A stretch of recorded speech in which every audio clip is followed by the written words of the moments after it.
We're going to bring back in commercial pilot Ken Christensen and former DHS senior advisor Berney Flowers to talk about it. Gentlemen, thanks for sticking around through that. Berney, I'm going to start with you. Secretary Mullen, he has an uphill climb. Obviously, DHS not even funded right now.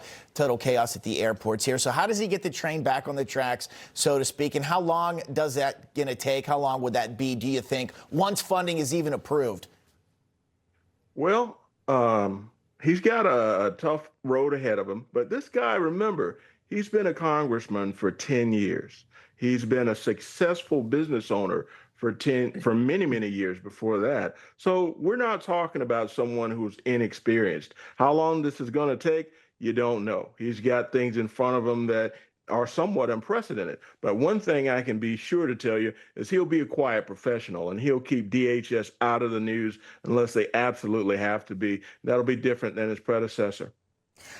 Ken, what do you think I guess the lack of funding, as we're learning more from NTSB about that crash at LaGuardia, is there anything that gives you a sense that perhaps understaffing may have been part of that, or do you just think the LaGuardia incident was a terrible accident?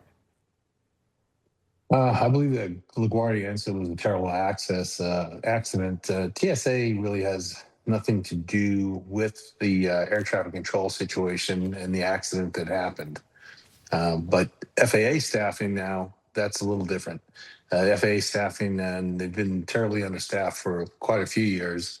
And they really need a like Manhattan project to flood the schools and do not compromise on the quality, because that can manifest in accidents. So we have to have the top people, but we need to train faster and train more air traffic controllers immediately. Berney, got about 30 seconds here. ICE obviously at the center of this DHS shutdown. Democrats, they want to make major changes. How far should Republicans be willing to bend when it comes to that? Unfortunately, we can't bend on our safety and security. Yeah, our folks aren't being paid. I've been in that situation before as a former DOD civilian. But the issue today is we can't bend. We've got to hold these people accountable. We've got to make the Democrats do what they need to do. Okay, gentlemen, we appreciate it. Got to leave it there. Ken, Colonel, thanks for sticking around. Thanks for having me. You bet.